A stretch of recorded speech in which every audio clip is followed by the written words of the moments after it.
Namo tassa bhagavato arahato sama sambuddhassa.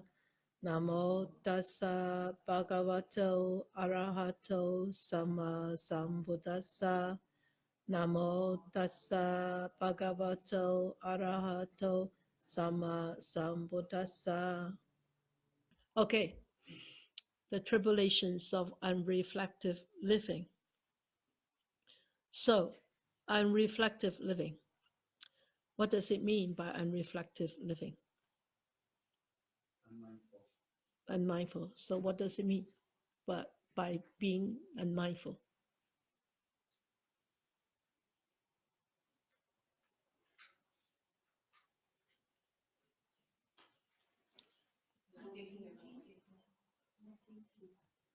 No thinking about what you were doing. So you're not aware of what you are doing at any moment of life. That's unreflective. And of course, in this unreflective, there is a hidden meaning in there. What is the hidden meaning behind this word unreflective? I think ignorance. Yeah, ignorance. So that when one is not living reflectively, that means one is really living out of ignorance. Unresolved mind. Unresolved mind, yeah. And yeah, so that's unresolved mind is a very disturbing mind, right? It's very distracting, very disturbing, and sometimes could be disrupting, right? Okay, so understand the hidden meanings of words. I know being speaking people, you just understand them, but for the Buddhist teachings, there's always very deep hidden meanings behind the words. And for some of you, you probably haven't heard me saying that recently, but for the old folks, they know. I always say that the English language is really not deep enough to expound, to explain the really deep meanings of of the Buddhist teachings. But that is what we got. That's what we got. So we just have to be happy about it, right? Okay. So this is the thought of painful feeling. Okay. So where the Buddhist in this whole subchapter, it says the Buddha said, monks, when the uninstructed worldling experiences a painful feeling, he sorrows. So that is the first one. He sorrows upon something, maybe that he disliked, maybe unsuccessful, uneventful, or not according to his expectations.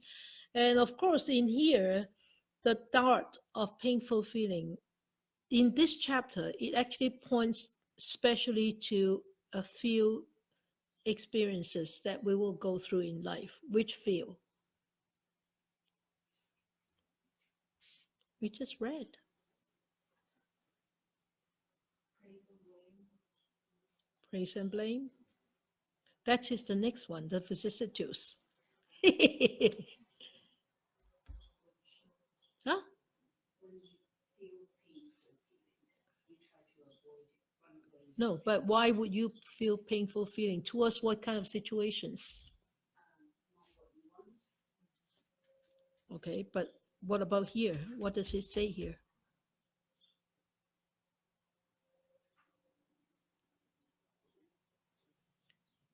Bodily and mentally.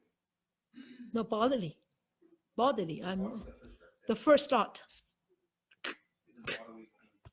Yeah,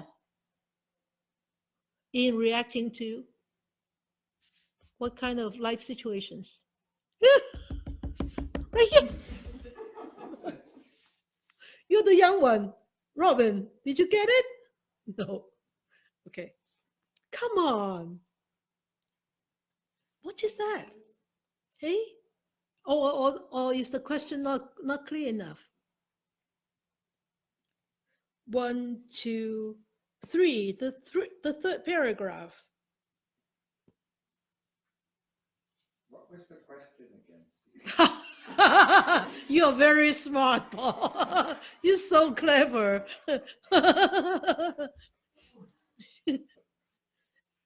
Attached to what? Attached to painful feelings that he's feeling, he won't let go. So Yeah, but what kind of life situations? with aging, Exactly.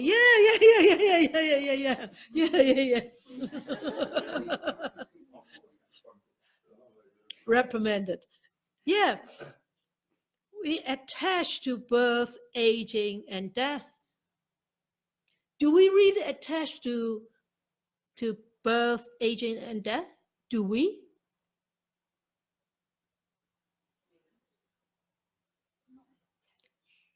We don't actually attach to that life situation. We attach to the dislike or to those situations, right? We don't like those situations. We don't like getting old. I don't like getting old. Now I'm getting old. I don't want to die. Now I'm dying. Everybody, all of us are dying anyway.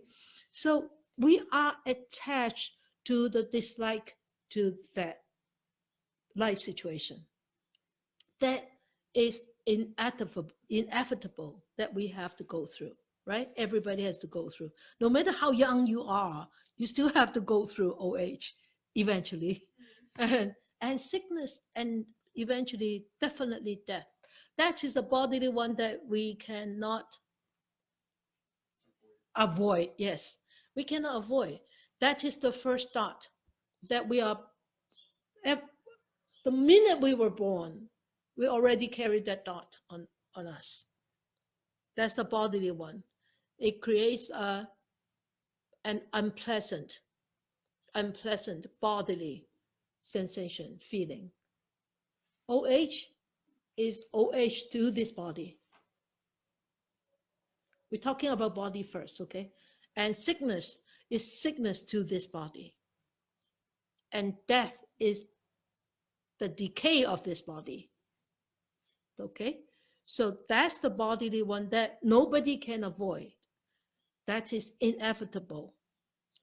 Right?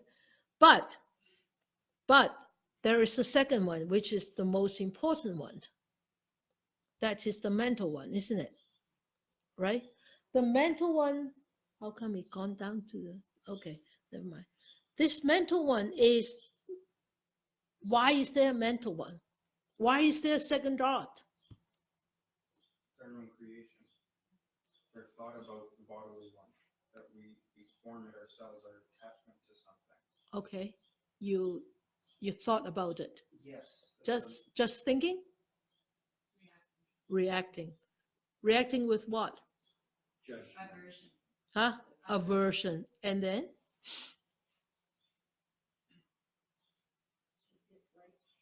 Dislike. Yeah, everything. Sorrow, lamentation, dejection, pain, despair. Everything. That is the one, two, the last sentence of the third paragraph.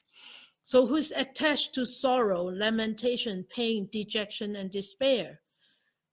So sorrow, lamentation, pain, dejection, and despair,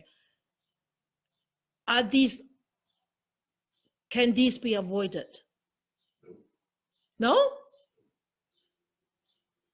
Then we should throw this book away. What about you, ladies? What about you, young and old men? Yes. Can it be avoided? Yes. Can it be avoided? Yes. Can it be avoided? It can be avoided, but it's difficult, isn't it? Through mindfulness. Yeah. Yeah. Very good.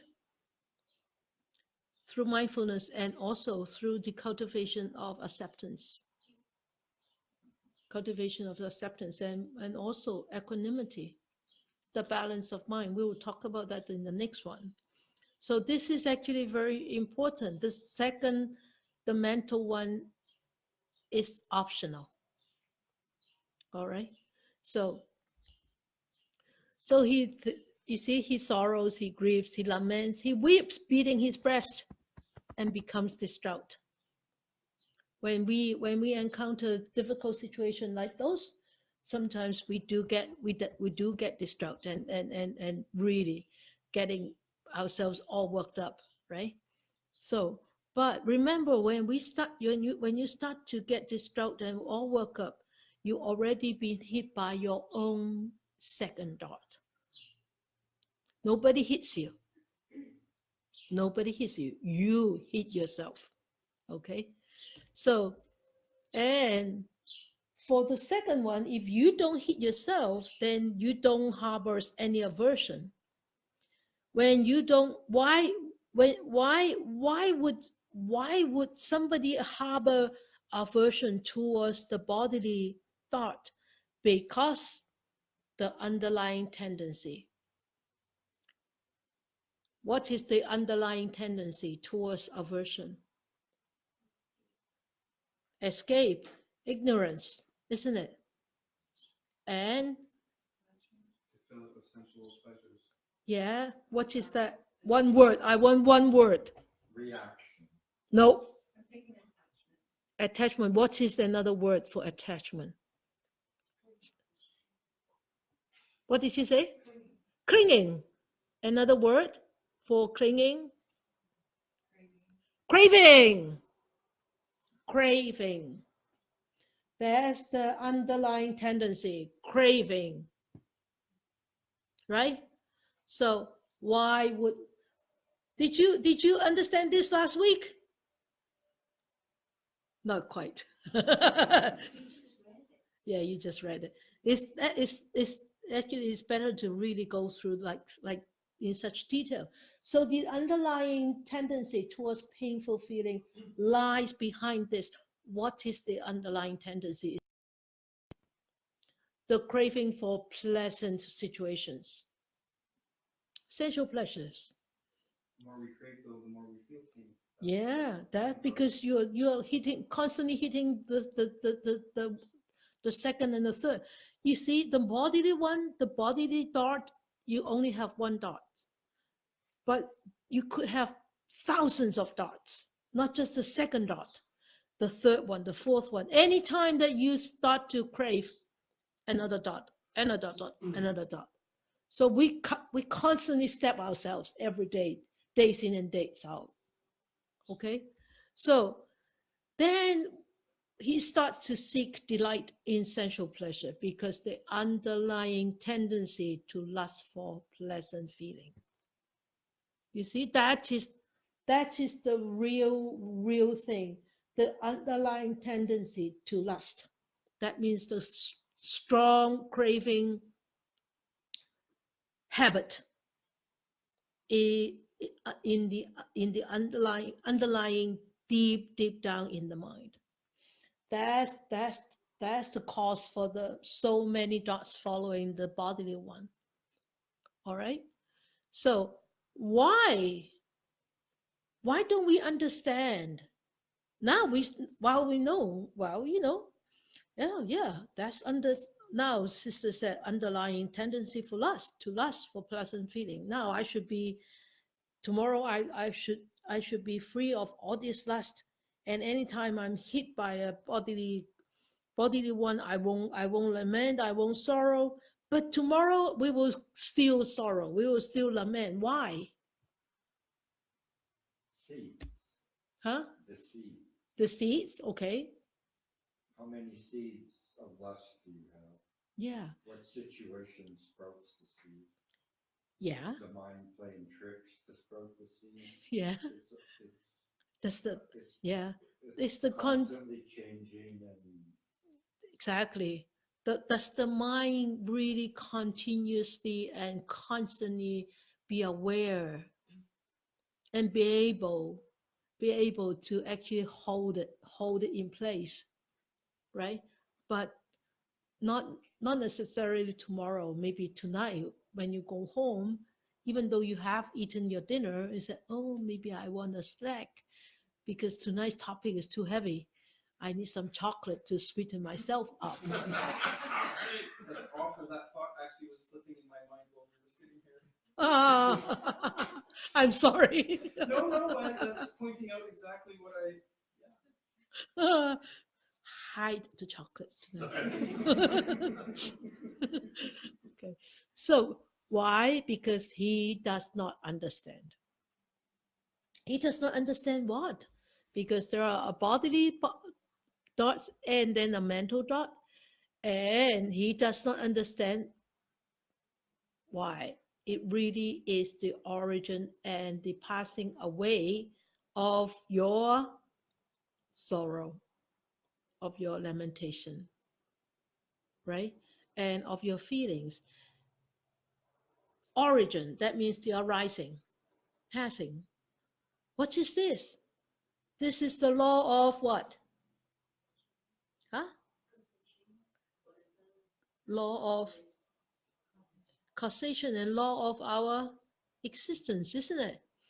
Everything arises, they stay for some time, they go. That's definite. Just like us. We were born, we live, and then we die. No matter how much you don't like it, it happens. We are we don't constantly remember.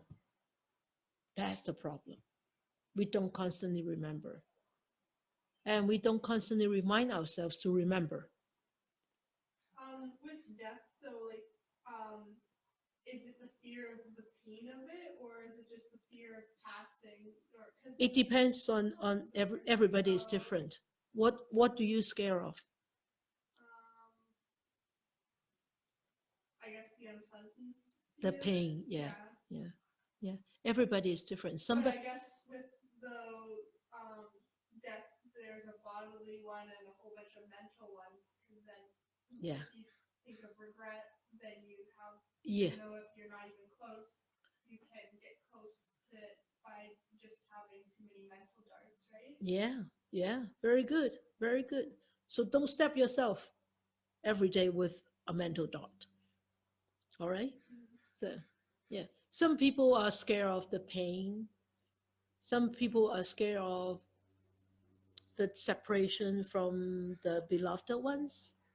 Some people are scared of they have too much money in the bank. They don't want to let go of the money when they die, but they have to let go because they cannot take the money with them, right? Crazy as that sounds. Well, but it's true, isn't Yeah. it? But some people, more people are afraid of what? The unknown, the unknown future destiny. Where am I going to go? What happens to me? Right? So that's the very big unknown. Okay. So and the gratification. So the the the pleasure and the danger and the escape. This is an what? An uninstructed worldling. Okay. And what is the escape? What escape? Escape from where? Escape from all these feelings, right? Escape from all these feelings. This is an uninstructed worldling because he does not understand. This is this has arisen, this will stay, and this will go. And because of this not understanding, so he actually tried to find pleasure, yeah, pleasure in this bodily existence all the time, not just once in a while but all the time. And he seeks, when he start to seek the replacement with sensual pleasure, that will be the what, that will be the second dot coming, yeah. And so that will cause, that is the danger of the second dot coming. And how to, and that also will stop him finding the escape from all these dangers, right? So with an uninstructed worldling, if he feels a pleasant feeling, he feels it attached. What does it mean by this?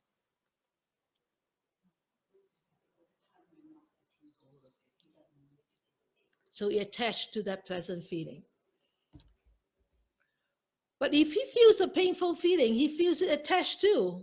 So isn't it contradictory? Contradictory? Why not? What does it mean by this? He's reacting to the painful feeling and attaching. He doesn't like it, right? He doesn't like it. So he feels it attached. Why are you still here? Like when you're meditating, you feel so much pain. You wanted it to go away, or you wanted me to ring the gong. And why she doesn't ring the gong? I'm so painful. You see, he feels it attached. And when you feel it attached, that painful feeling, then you start to seek ways to actually push those feelings away. And that's where the danger comes from. Like we see it everywhere nowadays in the world. People people how people deal with stress, they drink, they smoke, they go on drugs. How do people deal with grief? They eat, they spend money, they sleep, they get depressed. And how do people deal with failures? They blame, right? They blame, they eat, they drink, they use substance, anything.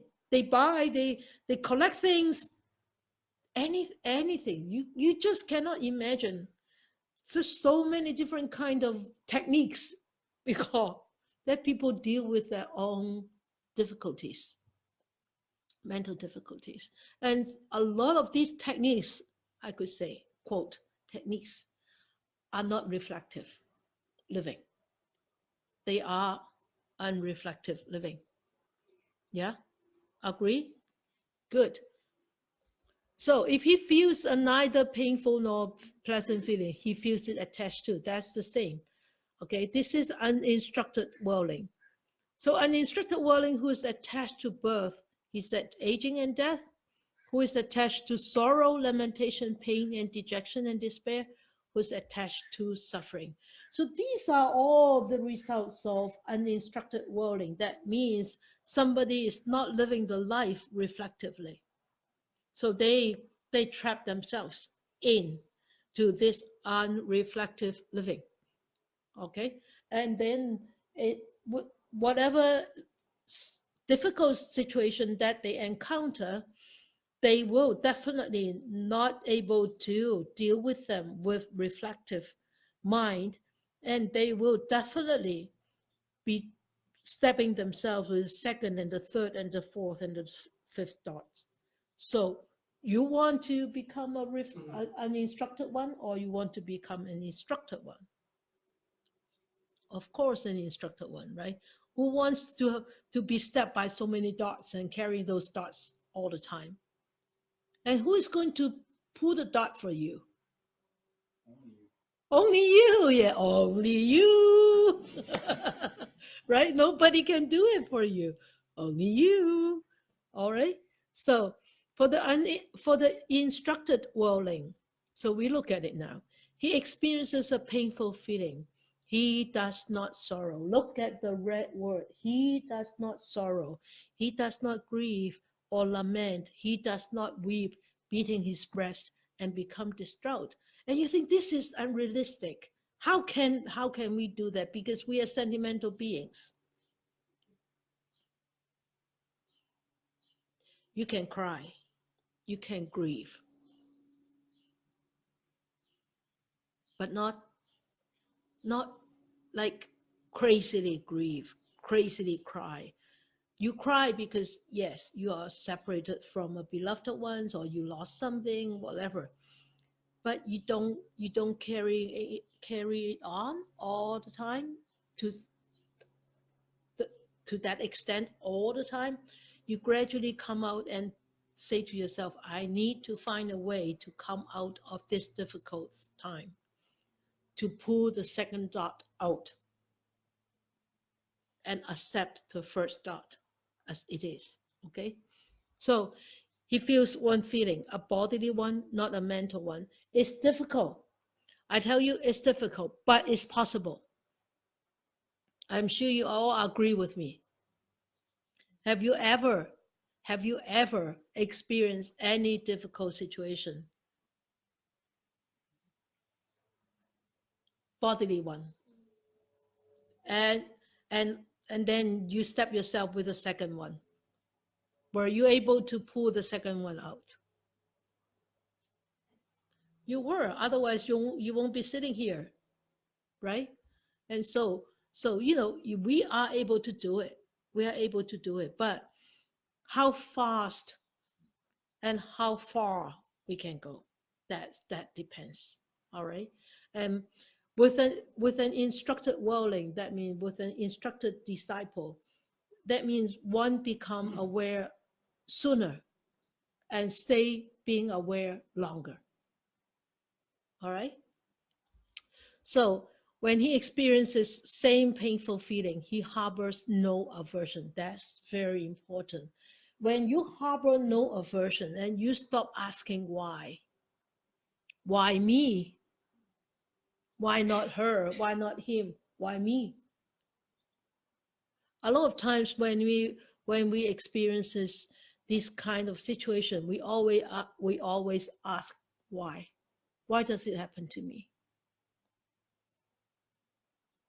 And behind this question, why does it happen to me? That means it should happen to others, not to you. Isn't it true? Yeah. Thank you for agreeing with me. Yeah. But we all know the law of causation. It happens right here, right now, because of all conditions coming together. So it happens. When conditions don't come together like this, it doesn't happen, right? So how fast can we realize? Can we bring ourselves back to the awareness? Oh, this is conditioned arising. I don't know how to phrase this, but like when you see a person where it doesn't seem like they have many challenges, and then you see another who has a lot more challenges. Does the first person that seemed to have the lucky road in life have more challenges in the ways that people don't see too much because when something hits them, then their challenges become harder than if someone was just unlucky? Yeah, yeah. But you know what? We don't really have to compare our life with others. No, not at all. No, because we all carry a very different baggage. We talked about that last time when I mentioned the word karma, remember? Yeah. Yeah. Some of our bags are filled with like big rocks. Some of our bags with like little rocks, maybe uh, a little gem here and there, right? No, so we it's really no need to compare and no need to envy people and oh why my life is so difficult, why he's so bad, but yet has such a good life and such a loving family and so much money and blah blah blah blah blah. We haven't seen what he has done in the past and what kind of seeds are actually maturing now. And it doesn't mean that he's bad now. The seeds that his behavior has planted right now, this life, you haven't seen is maturing yet. You might not be able to see it. It might not mature this lifetime because in the Buddhist teachings we have many past lives. Now we have this present life and we have many future lives. That's why there's always hope for the better because there is a future for us. It's not like Western religion. After we die, we either go up there or we go down there. No, it depends on how much we do this life. Okay, for example, if the past of this lifetime I haven't been a good person, at least now I realize, then at least now I can start to be a better person for the rest of my life. Now I'm planting good seeds and I am helping those seeds that I have already in there to have the right kind of nutrients, and so that they will be right mature into becoming a better and a more fruitful seed, right? So so that's the optimism, and that's the optimism of having a future life. And uh, and don't look at future life just like the life after you die.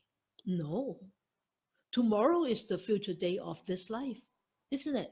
Next year is the future year of this life. So the future actually depends on right now, right here. You see, it's very important to realize that. Don't wait until you die to go to a future life. That's too far. Then we would have wasted the rest of this life to pave a better future. Yeah. Okay. Good. So the underlying tendency to aversion, painful feeling, does not lie behind this. Remember. So the underlying tendency to aversion, that means the craving for this unpleasantness to go away. Okay.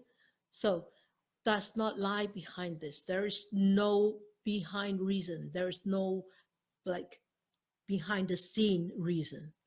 All right. So that's important. And he does not seek delight in sensual pleasure. Why? Why? He knows how to manage his pain without seeking for sensual pleasure. He knows how to manage. Good. So he knows of an escape other than sensual pleasure. So, okay. And then, and he does not seek delight in sensual pleasure. When he stops seeking delight in sensual pleasure, that underlying tendency to lust for pleasant feeling does not lie behind this. Okay? So that's very important to understand. That underlying tendency is the deep hidden seed that we all have. The habit, the old habit, the reactive habit of aversion towards unpleasantness, and reactive habit of craving towards pleasantness. Okay? Got it, Tony? You were staring me. Okay. All right. Okay. And so he understands as it really is, because he knows this is the arising and this will pass away. And this is the gratification. This is the pleasure. And this is the danger. And also, this is the escape. So you can see the different stages, the arising, and then the gratification and the danger. The gratification is actually the process, isn't it? The pleasure that's going through. And because of that pleasure, then that will have a resulting danger. And if I do see the danger and I'm not following it, then I will find an escape. You see, it's so smart. The teachings of the Buddha is so smart. You when you read it, you just read it through. But when you start to see deeply, you see the different stages of that kind of experience, the arising and the passing. But through the passing, each passing, yes, arising, and then it start passing until it completely gone.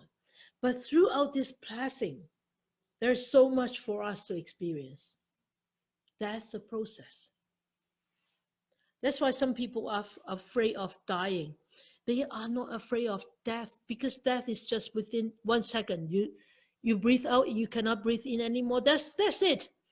But the process to death is scary, right? The process. So we don't know. We don't know when we will die, but the process towards death is scary to a lot of people. Okay? Because of that, and instructed will know when he feels a pleasant feeling, he feels it detached. He doesn't attach to that pleasant feeling because he knows why. He knows, huh? It will disappear. Anicca, impermanent, right? So if he feels a painful, so same as painful feeling, or same as neither painful or nor pleasant. Cool.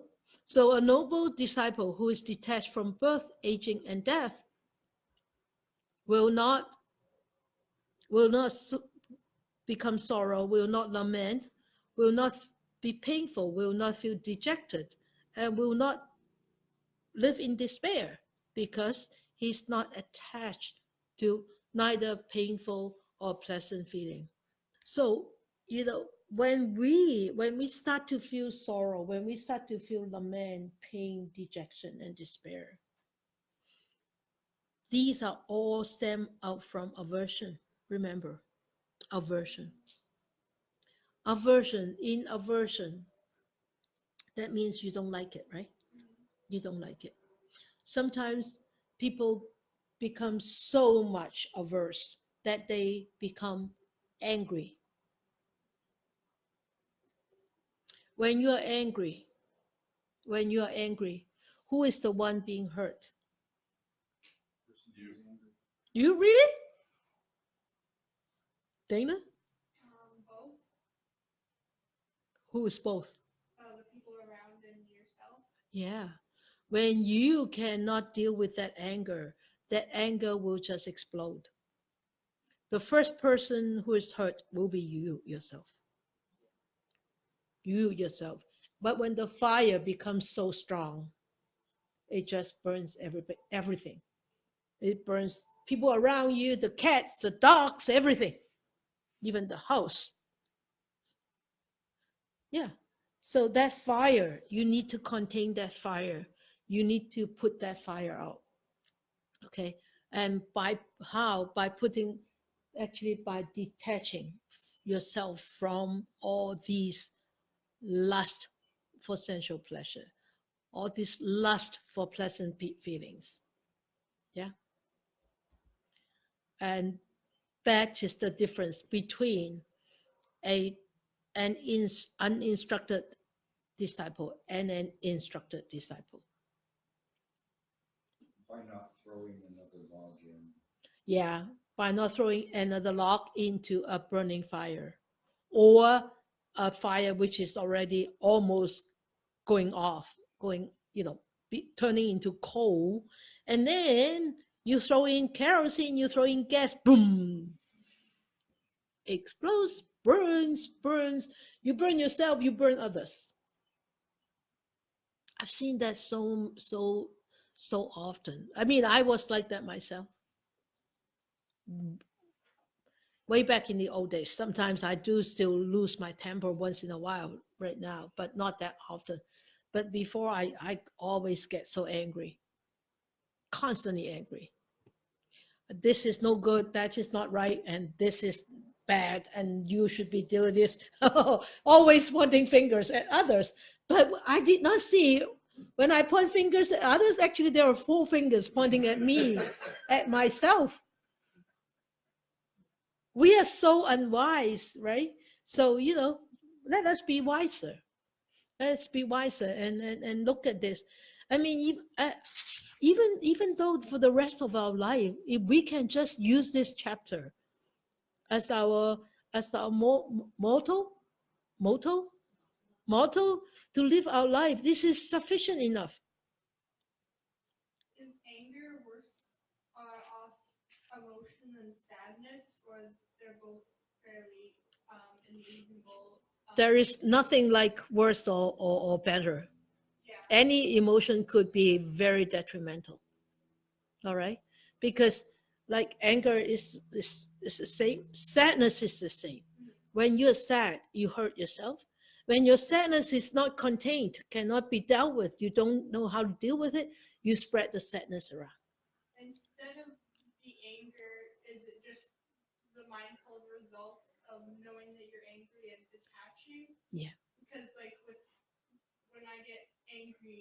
So if I don't feel like I can do anything because I'll react poorly, I get sad about that. Yeah.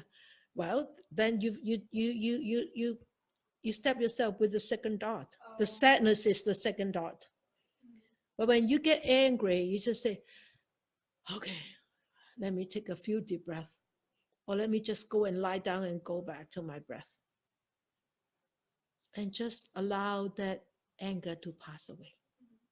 Don't expect it to pass away instantly. It can't.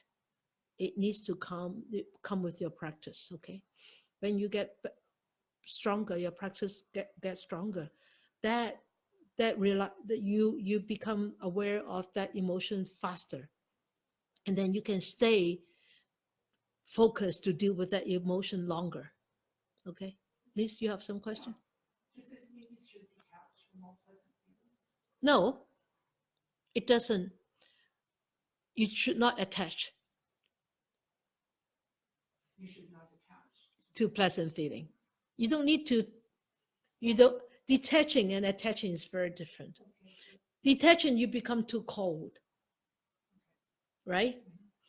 But when you don't attach, you still can enjoy.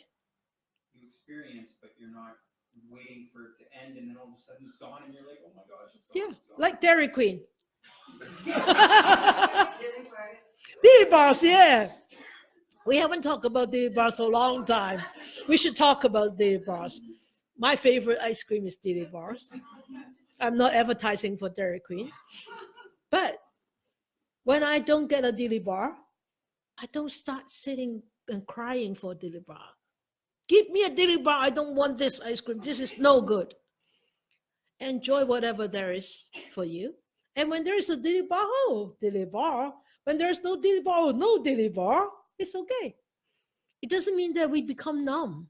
No, we still enjoy life, but we don't get too elated. We don't get caught up. We don't get so engaged, so dive into it that we completely lost our senses. We still enjoy life, but we don't waste too much energy to look for it. If it's there, it's there. If it's not there, then I'm still okay. All right, good. So when you're reacting to that, you can enjoy it, but when you start reacting, you're also walking away from the present moment. Yeah, You're not in the present moment. you're not. You're in your reaction. You're in your reactive mind already. So to stay in the present moment, you can enjoy the dilly bar when it Yeah. comes, it's gone. Yeah. If somebody stole your dilly bar away from your mouth, you just have fun, enjoy my dilly bar. Or it falls on the Or falls on ground. the Then ground. someone offers you another one, and you can enjoy that one too. Exactly. You can go buy another one. All right. So we can only do one subchapter today. You see? Oh wow. So we will study the vicissitudes of life next week. So let us dedicate, and then may these blessings extend to all, that we with all the other living beings together will attain the Buddha way. May we share all our benefits with all the sentient beings, human, non-human, visible, invisible, big or small, far or near. May they be happy, may they be peaceful. May we wish more and more people will encounter the words of the Buddha, study them, practice them, and help themselves to be liberated from their own sufferings and attain the ultimate freedom and happiness.